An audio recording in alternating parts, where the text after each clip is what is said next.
दोस्तों, आज की इस वीडियो में हम भारत के आज़ाद होने का पूरा इतिहास जानेंगे। कैसे हमारे स्वतंत्रता सेनानियों ने देश की आज़ादी में अपना पूरा जीवन समर्पित कर दिया। तो चलिए इस वीडियो के माध्यम से हम जानते हैं। भारत में अंग्रेज़ों की हुकूमत साल 1858 में शुरू हुई और 1947 तक चली। इससे पहले 1757 से लेकर 1857 तक भारत पर ब्रिटेन की ईस्ट इंडिया कंपनी का कंट्रोल था। देश के वीर स्वतंत्रता सेनानियों के साहस और बलिदान के आगे आखिरकार अंग्रेज़ों ने घुटने टेक दिए और करीब 200 साल तक अंग्रेज़ों की गुलामी करने के बाद भारत को 15 अगस्त 1947 के दिन आज़ादी मिली।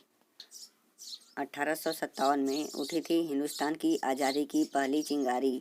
अंग्रेजी हुकूमत से आज़ादी की लड़ाई की पहली चिंगारी साल 1857 में निकली थी। उस वक्त विद्रोह सिपाही विद्रोह या 1857 के भारतीय विद्रोह के नाम से प्रसिद्ध है। उस विद्रोह का नेतृत्व किसी और ने नहीं बल्कि मंगल पांडे ने किया था। मंगल पांडे के अलावा झांसी की रानी लक्ष्मीबाई, बहादुर सफर, तात्या टोपे और नाना साहिब ने भी 1857 में अंग्रेज़ों के खिलाफ लोहा लिया था। और दोस्तों, हम आपको बता दें कि मंगल पांडे एक मूवी भी है जो कि आमिर खान की बहुत ही अच्छी मूवी है। इसे हमने देख भी लिया है। अगर आपने नहीं देखा है तो हम डिस्क्रिप्शन में इसका लिंक देंगे, आप वहां से देख सकते हैं। और चलिए बात करते हैं अब इनके ऊपर, हमारे स्वतंत्रता सेनानियों के ऊपर। बाल गंगाधर तिलक और G.R.D. टाटा ने शुरू किया था स्वदेशी आंदोलन। साल 1900 के आसपास देश में स्वदेशी आंदोलन की शुरुआत हुई। उस वक्त बाल गंगाधर तिलक और G.R.D. टाटा ने बॉम्बे स्वदेशी को आप स्टोर्स कंपनी लिमिटेड की स्थापना कर विदेशी सामानों का बहिष्कार कर स्वदेशी सामानों का समर्थन करना शुरू किया। महात्मा गांधी ने इस आंदोलन को स्वराज की आत्मा बताया था। साल 1921 में डिजाइन किया गया था भारत का मौजूदा राष्ट्रीय ध्वज। 7 अगस्त 1906 को कोलकाता के पारसी बागान स्क्वायर पर भारत का झंडा फहराया गया। उस झंडे में लाल, पीला और हरे रंग की 3 पट्टियां थीं। साल 1921 में पिंगली वेंकैया ने हमारे मौजूदा राष्ट्रध्वज का पहला वेरिएंट डिजाइन किया।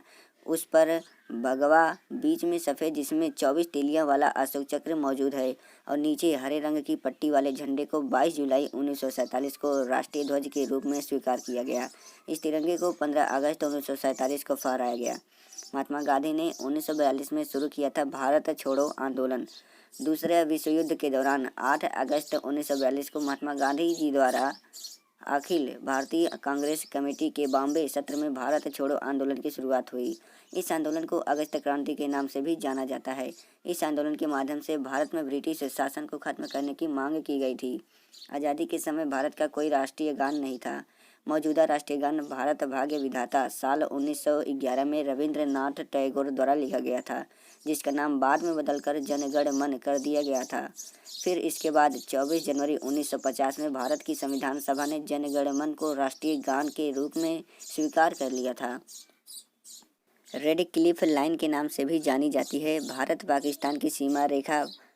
और पाकिस्तान के बीच बनी सीमा रेखा को रेड क्लिफ लाइन के रूप में भी जाना जाता है, जिसे British barrister sir Cyril Radcliffe ने 3 अगस्त 1947 को सीमांकित किया था।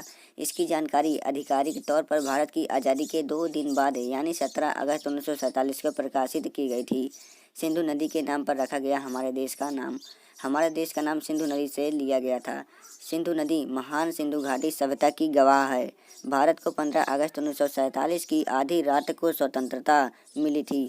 आपको जानकर हैरानी होगी कि कोरिया, कांगो, बहरीन और लिechtenstein भी 15 अगस्त को ही अपना स्वतंत्रता दिवस मनाते हैं। बंकिम चंद्र चटर्जी द्वारा लिखे गए उपन्यास आनंद मठ का एक हिस्सा है वंदे मातरम। बंकिम चंद्र चटर्जी द्वारा लिखित भारत का राष्ट्रीय गीत वंदे मातरम 1880 के दशक में लिखा गया था। वंदे मातरम बंकिम चंद्र चटर्जी द्वारा लिखे गए उपन्यास आनंद मठ का एक हिस्सा था। वंदे मातरम को 24 जनवरी 1950 को राष्ट्रीय गीत के रूप में मान्यता दी गई थी।